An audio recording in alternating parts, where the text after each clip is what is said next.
Chapter number 3 exercise की बात करते हैं। सबसे पहले क्वेश्चन नंबर 1 में एमसीक्यू से मल्टीपल चॉइस क्वेश्चन फर्स्ट की बात करते हैं।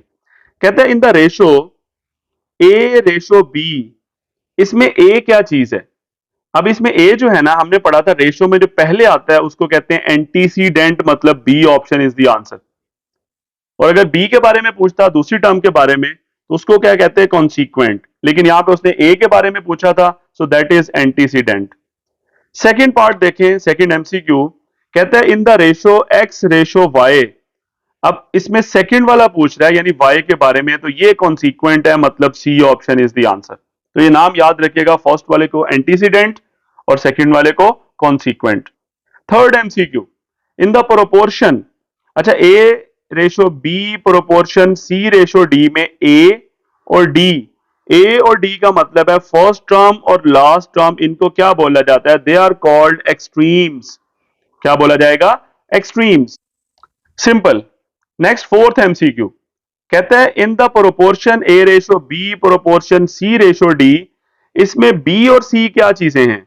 देखें यहां पे बी और सी सेंटर में आ रहे हैं तो इनको कहा जाता है मीन्स।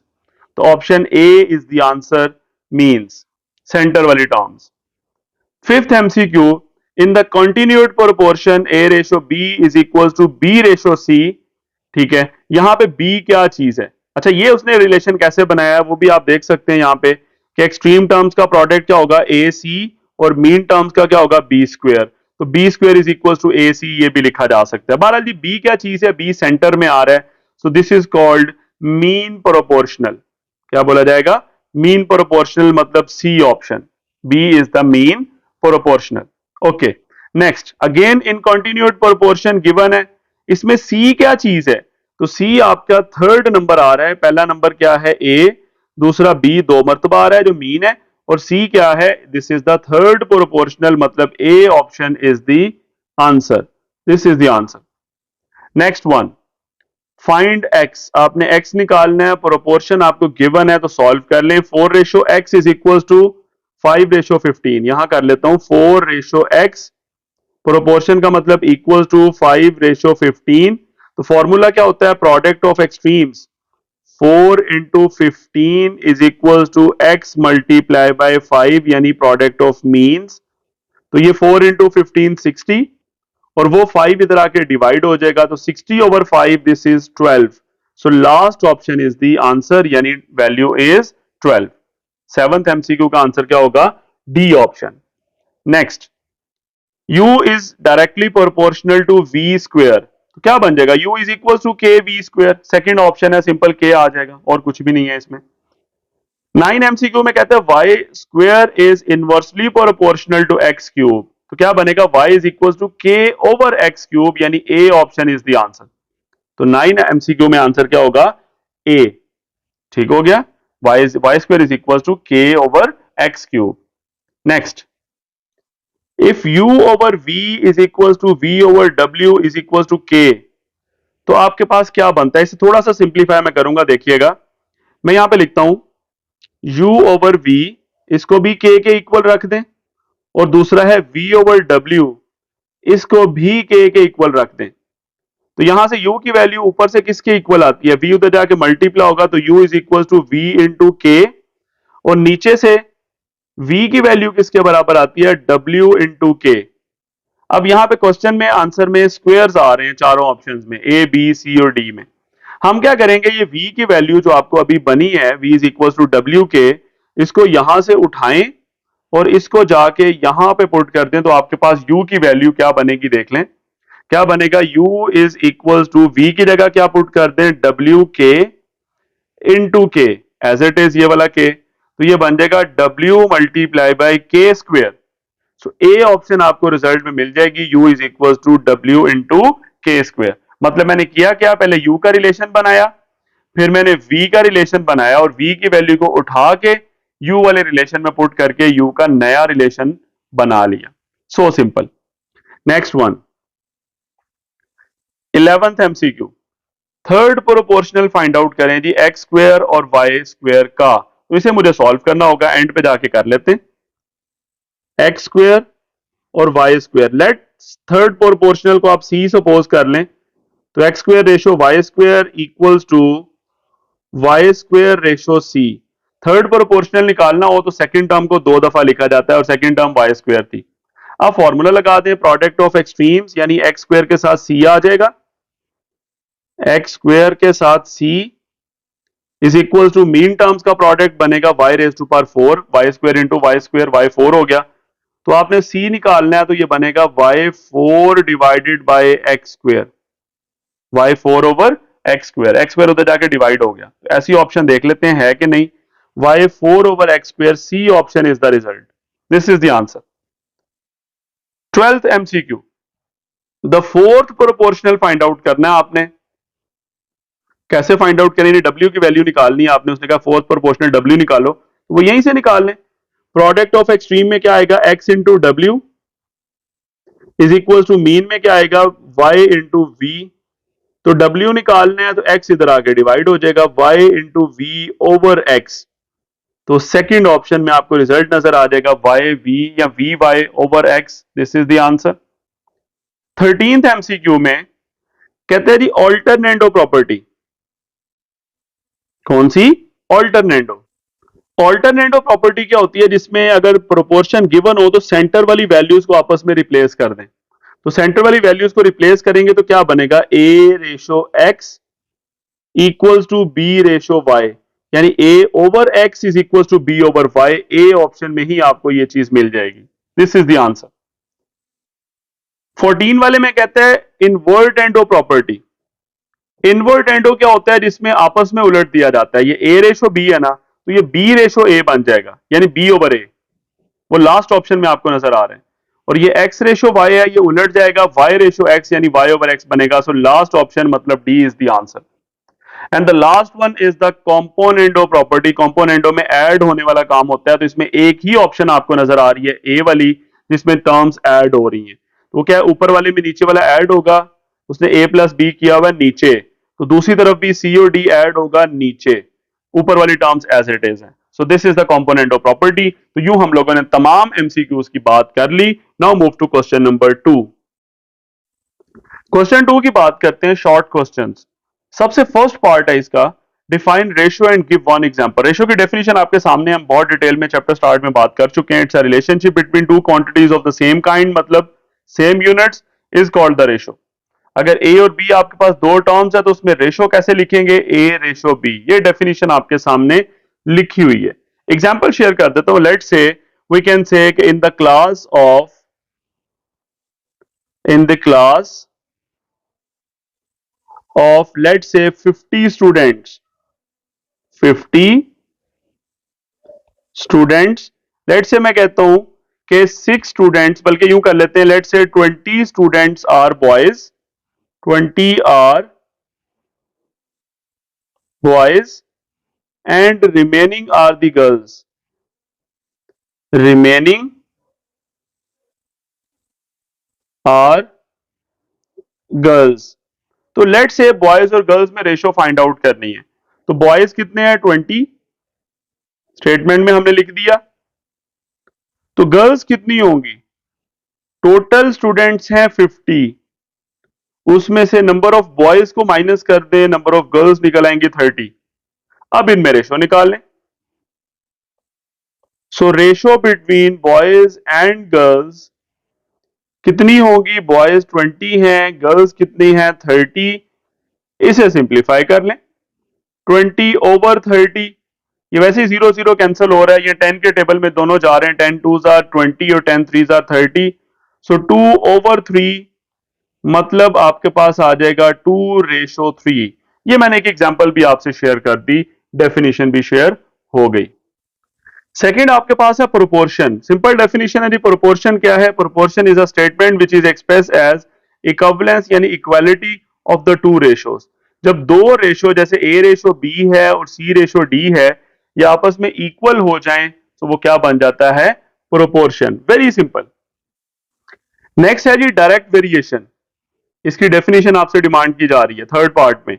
सो डायरेक्ट क्या होता है, जिसमें एक चीज को इंक्रीज करें तो दूसरी भी इंक्रीज करे, या एक चीज को डिक्रीज करें तो दूसरी भी डिक्रीज करे।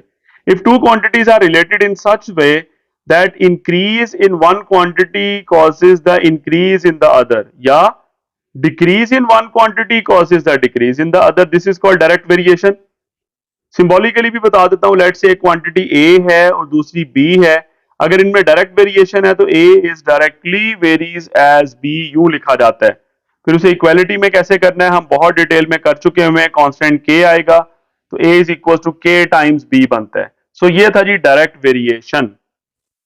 नेक्स्ट है इनवर्स वेरिएशन, उसको डिफाइन करें तो वो क्या होता है, if two quantities are related in such a way that one quantity increases and the other decreases, कि एक ज्यादा हो और दूसरी क्वांटिटी कम हो जाए तो वो इनवर्सली बिहेवियर होता है। लेट्स से एक क्वांटिटी ए है, this is inversely varies as B है, अगर तो A is inversely related as B तो बी नीचे आएगा, या यूं लिखा हो सकता है y is inversely with let's say x है तो x यहां पे नीचे लिखेंगे, एक टर्म ऊपर दूसरी टर्म नीचे, तो ये इनवर्सली बिहेवियर होता है। और डायरेक्टली में क्या था, आमने सामने। So simple.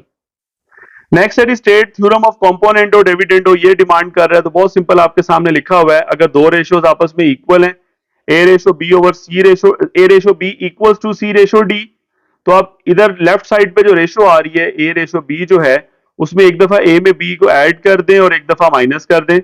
इसी तरह दूसरी तरफ भी यही काम कर लें कि सी में डी को ऐड कर लें और सी में से ही डी को माइनस कर दें, तो वो भी रेशोज आपस में सेम होंगी। या अगर आप पहले माइनस कर लें बाद में प्लस कर लें तो दूसरी तरफ भी पहले माइनस बाद में प्लस, तो ये कंपोनेंटो डिविडेंडो है। लेट से मैं कहता हूं मेरे पास एक रेशो है टू रेशो या एक्स रेशो लेट से वाई इक्वल्स टू, मैं कहता हूं ए रेशो बी यानी ए ओवर बी, तो मैं यहां पे कैसे लिख सकता हूं एक्स प्लस वाई, नीचे क्या होगा एक्स माइनस वाई, दूसरी तरफ भी यही काम होगा, ऊपर वाले में नीचे वाला ऐड कर दें और ऊपर वाले में से नीचे वाला माइनस कर दें। या इसको मैं नंबर की फॉर्म में भी बता सकता हूं, लेट से मैं कहता हूं मेरे पास है 2 ओवर 4 और दूसरी तरफ मेरे पास एक रेशो है लेट से 10 ओवर 20, अगर ये दोनों इक्वल हैं तो आप ये काम कर सकते हैं 2 में 4 ऐड कर दें और 2 में से 4 को माइनस कर दें, दूसरी तरफ भी यही काम करें 10 में 20 को ऐड कर दें, 10 में से 20 को माइनस कर दें, ये कंपोनेंटो डिविडेंडो प्रॉपर्टी है।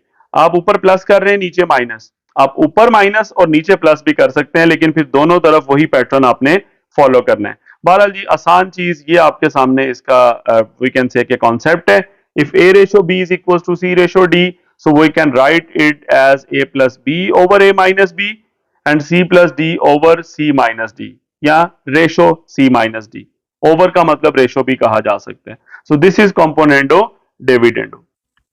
नेक्स्ट कहता है find the value of X, आपने एक्स फाइंड आउट करना है और जो गिवन है वो लिखता हूं 6 रेशो एक्स प्रोपोर्शन 3 रेशो 5, तो फॉर्मूला यूज कर लें जी simple, product of extremes is equal to product of means, ये प्रोपोर्शन में इस्तेमाल होता है।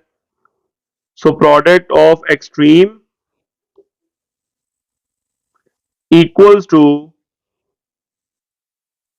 प्रोडक्ट ऑफ मीन्स, तो एक्सट्रीम वाले में ये दो टर्म्स आ जाएंगी 6 इंटू 5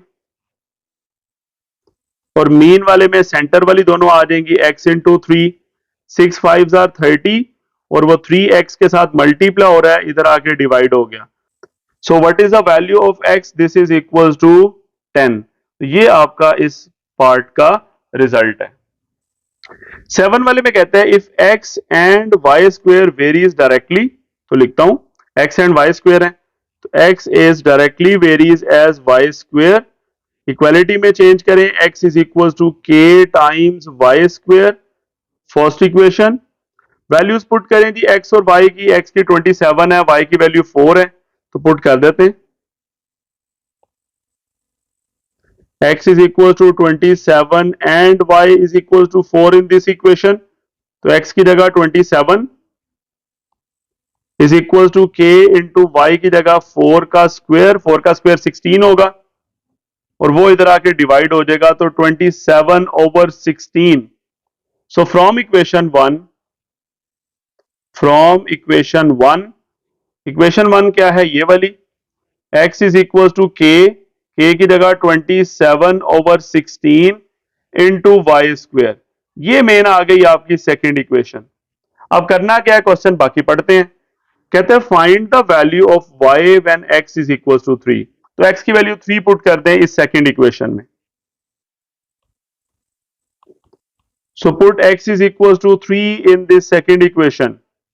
तो x की जगह क्या पुट करना है, 3 is equal to 27/16 into Y square.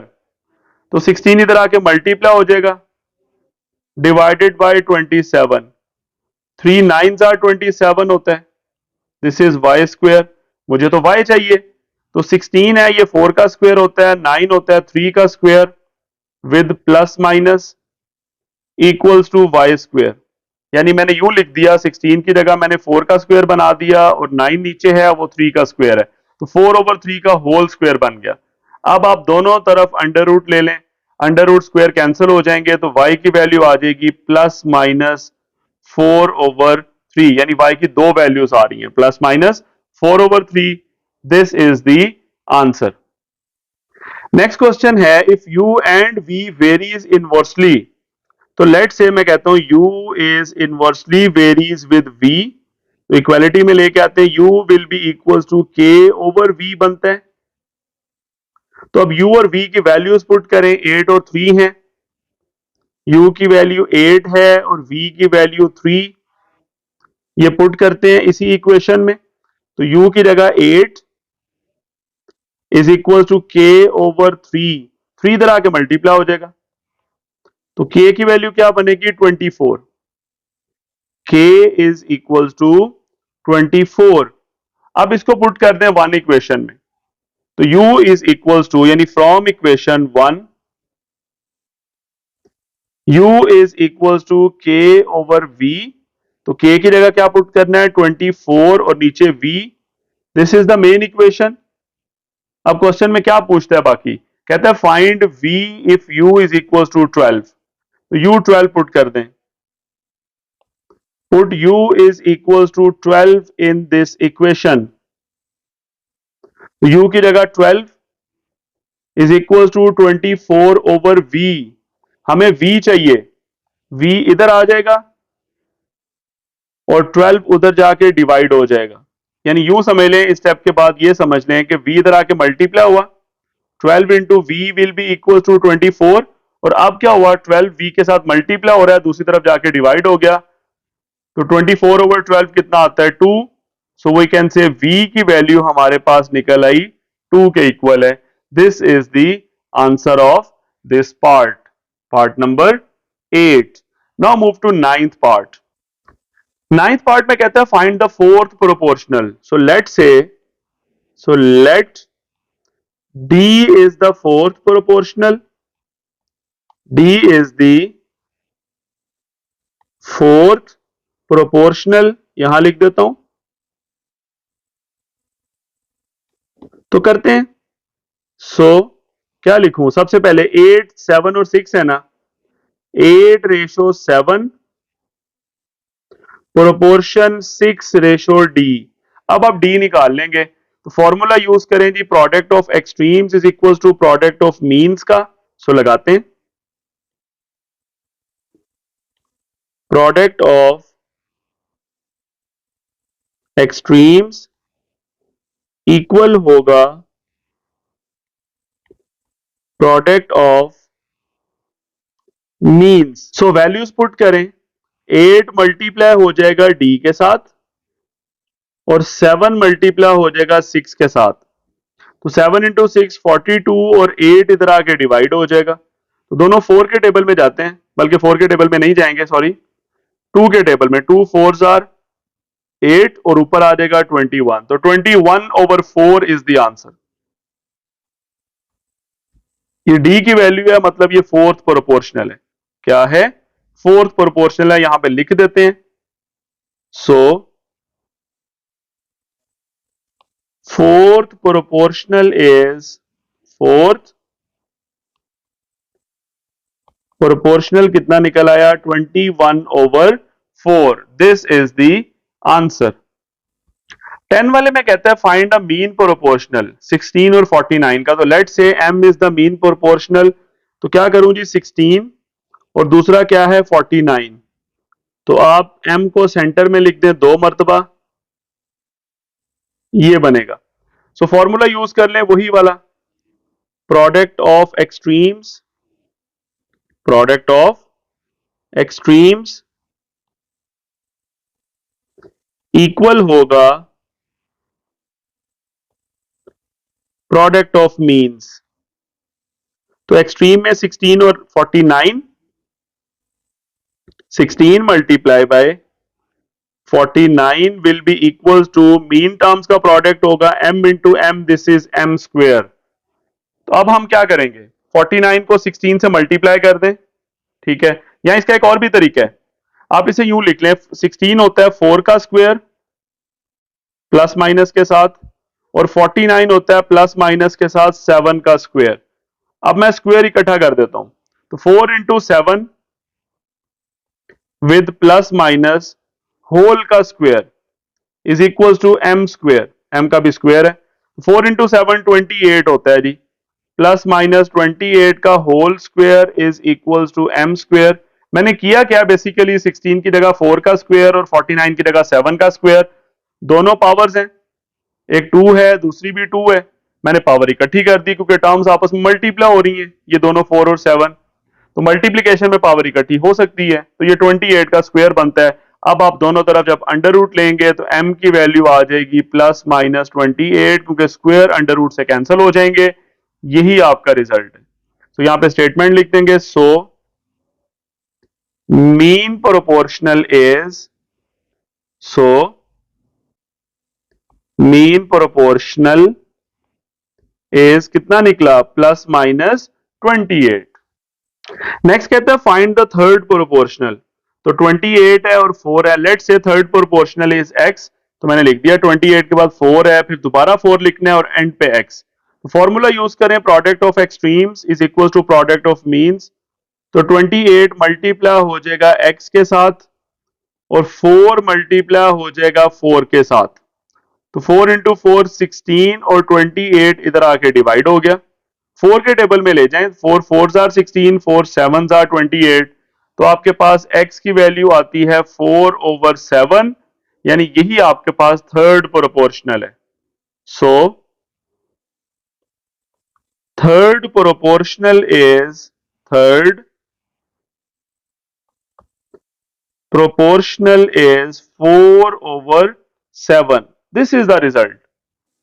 Next दोबारा वेरिएशन वाला क्वेश्चन है, कहता है if y is directly proportional to x square and inversely to z, पहले ये लिखता हूं, y directly proportional to x square और नीचे z है, इसको इक्वालिटी में ले आए, y is equal to k times x square over z। अब इसमें वैल्यूज पुट करें जी, y की, x की और z की, तो y की वैल्यू 28, x की वैल्यू 7 और z की वैल्यू 2, इन तीनों को पुट कर दें इस इक्वेशन में तो आपके पास k निकल आएगा। तो सबसे पहले y की जगह 28 इक्वल्स टू k के बाद x का स्क्वायर मतलब 7 का स्क्वायर ओवर z की वैल्यू 2, तो 2 इधर आके मल्टीप्लाई हो जाएगा 28 के साथ और उधर 7 का स्क्वायर यानी 49 मल्टीप्लाई हो रहा है, वो इधर आके डिवाइड हो जाएगा इस साइड पे, इज इक्वल टू k। तो ये क्या बनता है, 2 into 28, this is 56 over 49 is equal to k, दोनों 7 के टेबल में जाएंगे, 7 7 जार 49, 7 8 जार 56, तो k की वैल्यू आ गई 8/7, 8/7। अब इसको पुट कर दे इक्वेशन 1 में, सो फ्रॉम इक्वेशन 1, इक्वेशन 1 क्या थी, y is equal to k x square over z, y is equal to k, उसकी जगह वैल्यू और साथ है x स्क्वायर ओवर z, मैंने वो साथ लिख दी वैल्यू, ये आपका मेन रिलेशन आ गया। अब इसमें क्या पुट करना है, क्या फाइंड आउट करना है, क्वेश्चन बताएगा। क्वेश्चन में कहता है देन फाइंड y, इसमें और कुछ भी नहीं फाइंड आउट करना, सिर्फ y फाइंड आउट करना था और जो हमारा रिजल्ट निकला है y इज इक्वल टू, अब यहां भी क्वेश्चन 2 का नाम देने की जरूरत नहीं है, फर्दर सिंप्लीफिकेशन है ही नहीं, यही आपका रिजल्ट है, y is equal to 8/7 x square over z, this is the relationship of the y। Simple उसने कहा था y फाइंड आउट करें, मैंने y का रिलेशन बना लिया, सिंपल के की वैल्यू पुट करने के बाद ये रिजल्ट आ गया। सो सिंपल, फर्दर नहीं है ये आगे। अगले वाले में भी ऐसे ही है बिल्कुल। कहता है z is directly proportional to X Y, so this will be z is equal to K X Y. तो आपने z निकालना है, तो आप x की, y की और z की वैल्यू पुट करके k पुट करें तो z का रिलेशन आ जाएगा। सॉरी ये z था। सो देखते हैं, सबसे पहले इसको इक्वेशन 1 का नाम दे लें। क्या वैल्यूज है जी? 36 z की वैल्यू है, y की वैल्यू, x की वैल्यू है 2 और y की वैल्यू 3। पहले ये पुट करके k निकालें तो क्या बनेगा जी? आपके पास z 36 है इज इक्वल टू के इंटू एक्स की वैल्यू 2 है और y की वैल्यू 3 है। 2 3 6 होता है और वो इधर आके डिवाइड हो जाएगा, तो 6 इंटू 6 36 होता है, तो k की वैल्यू 6 आ गई। अब इसको उठाएं और इक्वेशन नंबर 1 में पुट कर दें।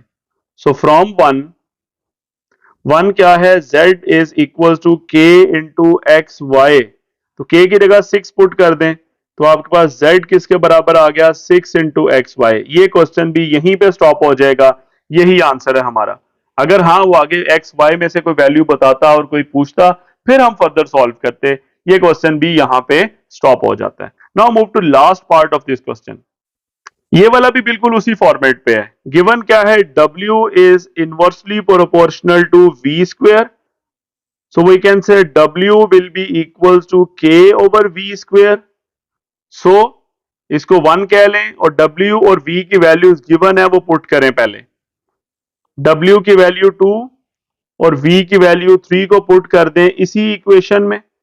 सो पुटिंग द वैल्यूज, सबसे पहले W है उसकी जगह 2 is equal to K over 3 का स्क्वायर, क्योंकि V का स्क्वायर था, 3 का स्क्वायर 9 होता है, वो इधर आके मल्टीप्लाई हो जाएगा क्योंकि k के साथ वो डिवाइड हो रहा था, तो k की वैल्यू आ गई 9 इंटू 2 18। अब आप इक्वेशन 1 में k की वैल्यू पुट कर दें तो आपके पास w का रिलेशन आ जाएगा। सो फ्रॉम इक्वेशन 1 वो क्या है? w is equal to k over v square, तो k की जगह आ जाएगा 18। So this will be equal to 18 divided by v square. This is the relationship of the w और यही हमारा आंसर होगा, क्योंकि उसने फर्दर हमसे कोई चीज डिमांड नहीं की। उसने कहा था W का रिलेशन बनाएं या W फाइंड आउट करें, हमने फाइंड आउट कर लिया। This is the answer. Question number 3 fill in the blanks हैं। फिल इन द ब्लैंक्स में हम क्या करेंगे, हर पार्ट में देखते हैं। सबसे पहले फर्स्ट देखें, the simplest form of the ratio. हम यहां पे क्या करेंगे, ऊपर वाला दोनों को मैं मल्टीप्लाई नहीं करूंगा, मैं नीचे वाला ओपन कर लूंगा formula x cube minus Y cube का, और फिर देखेंगे क्या रिजल्ट बनता है। तो मैं नीचे जाके सिंप्लीफिकेशन पहले कर लेता हूं। ऊपर वाले दोनों में एज इट इज लिखता हूं, पहले X plus Y multiply by X square plus X Y plus Y square, और नीचे क्या था हमारे पास क्वेश्चन में? X cube minus Y cube, यानी A cube minus B cube. तो वो फॉर्मूला होता है ए माइनस बी यानी X minus Y into first term का square plus first term into second plus second term का स्क्वायर। फर्स्ट टर्म एक्स है, second term Y, सो X square plus X Y plus Y square. ये ऊपर नीचे cancel हो जाएंगे, तो बाकी X plus Y over X minus Y बचता है, वो मैं आंसर में लिख देता हूं, X plus Y over X minus Y. ये first fill in the blank में आएगा। Now in the second, in the ratio X ratio Y, तो हम x को क्या कहेंगे? इसका हमने नाम पढ़ा था, और वो क्या नाम पढ़ा था हमने? एंटीसीडेंट। तो वही मैं यहां पे लिख देता हूं।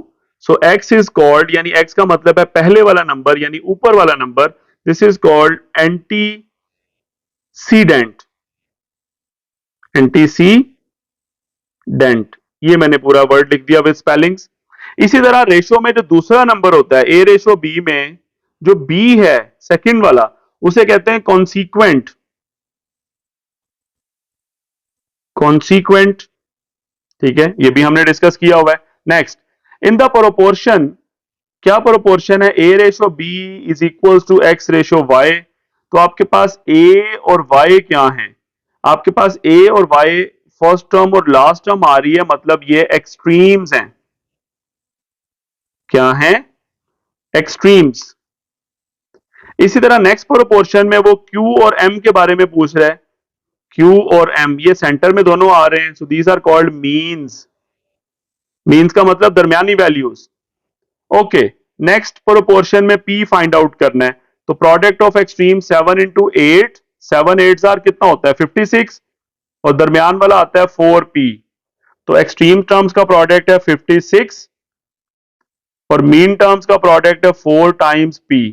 तो 4 इधर आके डिवाइड होगा, तो 56 को 4 पे डिवाइड कर दें, तो 56 over 4 this will be equal to 14। तो P की वैल्यू 14 आ जाएगी। नेक्स्ट में भी ऐसे ही करना है जी, M निकालना है, तो प्रोडक्ट ऑफ एक्सट्रीम 12 इंटू 6 72 आ जाएगा, और दरमियान वाला 9M। सो एक आ रहा है 9M और एक आ रहा है 72, तो 9 इधर मल्टीप्लाई हो रहा है, उधर जाके डिवाइड हो जाएगा, तो आंसर आ जाएगा 8। तो M की वैल्यू क्या आ जाएगी 8। नेक्स्ट वन कहते हैं y and x varies directly, तो क्या बनेगा? असल में यूं होता है ना, x is directly proportional to y, तो इक्वालिटी में लेके जाना है, तो x इक्वल्स टू क्या होगा k टाइम्स y।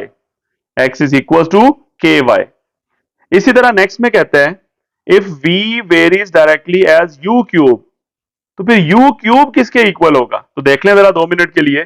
पहले बोला उसने v varies as u cube, तो लिखता हूं पहले v varies directly as u का क्यूब, तो v इक्वल हो जाएगा k टाइम्स u का क्यूब। अब u का क्यूब किसके इक्वल आएगा? k इधर आके डिवाइड कर दें, तो v ओवर k बनता है ये, तो यहां लिख दें v डिवाइडेड बाय k, क्योंकि उसने u क्यूब पूछा है। अगर वो v की वैल्यू पूछता तो वो k इंटू यू क्यूब था, ये मैंने लिखा हुआ है k इंटू यू क्यूब, लेकिन उसने u का क्यूब पूछा है, तो k इधर आके डिवाइड हो गया, तो v ओवर k बनता है। Now move to next. Next कहता है W varies inversely to p square, तो लिखता हूं W varies inversely to p square, मतलब W इक्वल आता है k ओवर p स्क्वेयर। उसने पूछा क्या है? उसने यहां पे k पूछा हुआ है, तो देख लें यहां पे k निकालना है, तो p स्क्वेयर इधर आके फिर मल्टीप्लाई हो जाएगा, सो W multiply by p square आना है, तो k की वैल्यू किसके इक्वल आ गई W multiply by p square. Simple. Next third proportional निकालना है 12 और 4 का, सो लेट कर लेते हैं। मैं कहता हूं लेट से थर्ड प्रोपोर्शनल x है, तो 12 और 4 का निकालना है ना, तो 12 के बाद 4 को 2 मरतबा लिखें और एंड पे x लिख दें, तो ये थर्ड प्रोपोर्शनल हो जाएगा। तो एक्सट्रीम टर्म्स का प्रोडक्ट होगा 12x और मीन टर्म्स का प्रोडक्ट होगा 16, 4 इंटू 4, तो x will be equal to 16 over 12। 4 से डिवाइड कर दें, 4 4 आर 16, 4 3 आर 12, तो 4 over 3 is the result, 4 divided bye 3। Next में आपने फाइंड आउट करना है फोर्थ प्रोपोर्शनल। 3 नंबर है 15, 6 एंड 5, तो कर लेते हैं 15, 6 एंड 5। चौथा प्रोपोर्शनल को x कह लें या d कह लें, आपकी मर्जी है। तीनों नंबर को मैंने सीक्वेंस में लिखा, एंड पे x लिख दिया, तो एक्सट्रीम टर्म्स में आएगा 15x और मीन टर्म्स के प्रोडक्ट में आएगा 6 इंटू 5 30, तो 15 इधर आके डिवाइड हो जाएगा, तो ये आंसर क्या आ रहा है 2 आएगा। आंसर किसके इक्वल आ गया 2 के। सो this is the fourth proportional. Next one, आपने मीन प्रोपोर्शनल निकालना है, तो मीन प्रोपोर्शनल आपने फाइंड आउट करना है। ये दो टर्म्स गिवन है, इनके दरमियान, तो कौन सी दो टर्म्स है पहले मैं लिखता हूं, 4m square N 4m square N 4, और दूसरी कौन सी है p6, दूसरी क्या है p रेज टू पावर 6। आपने मीन प्रोपोर्शनल निकालना है, उसको m कह लें। अब लिख सकते हैं let's say m is the mean proportional. आप सॉल्व कर लें, मल्टीप्लाई करते हैं इसे, तो 4 multiply by m square and 4p6 is equal to mean terms का प्रोडक्ट है m स्क्वेयर। अब दोनों तरफ अंडर रूट ले लें, m स्क्वेयर का अंडर रूट क्या हो जाएगा m, और यहां पे 4 का अंडर रूट 2, और बाकी क्या आएगा प्लस माइनस भी आएगा सॉरी, और m स्क्वेयर का under root m, n power 4 है इसका n स्क्वेयर, और ये p रेज टू पावर क्या बनेगा 3। कैसे? अब यहां पे वो स्टेप भी देख लें। मैं 4 को लिख लेता हूं +-2 और साथ m n की पावर 2 और p की पावर 3 का whole square is equal to m square. यहाँ पे देख सकते हैं m का स्क्वायर लेंगे तो m स्क्वायर बन जाएगा, n की पावर 2 इंटू 2 बनेगा तो n 4 आता है, p की पावर 3 इंटू बाहर वाला 2 बनेगा तो p 6 है। मतलब मैंने दोनों तरफ स्क्वायर रूट लिया और जो आपके पास रिजल्ट आता है वो 2m n square p cube आता है विद प्लस माइनस, वो मैं वहां पे लिख देता हूं। तो क्या रिजल्ट आता है, with plus minus 2 into m into n square multiply by p cube. Simple. Now move to last. The continued proportion given है 4m और 9 में और आपने m की वैल्यू फाइंड आउट करनी है। 4m एंड 9 ये तीन वैल्यूज हैं। तो अगर ये कंटिन्यूड प्रोपोर्शन है, किन के दरमियान है, 4m और 9, they are in continued proportion, तो सेंटर वाली टर्म को 2 मरतबा लिखें और सॉल्व कर लें। 4 9 are 36, m into m square. अब अंडर रूट ले लें दोनों तरफ, तो इधर m आ जाएगा, 36 का अंडर रूट होता है +-6, so this is the answer.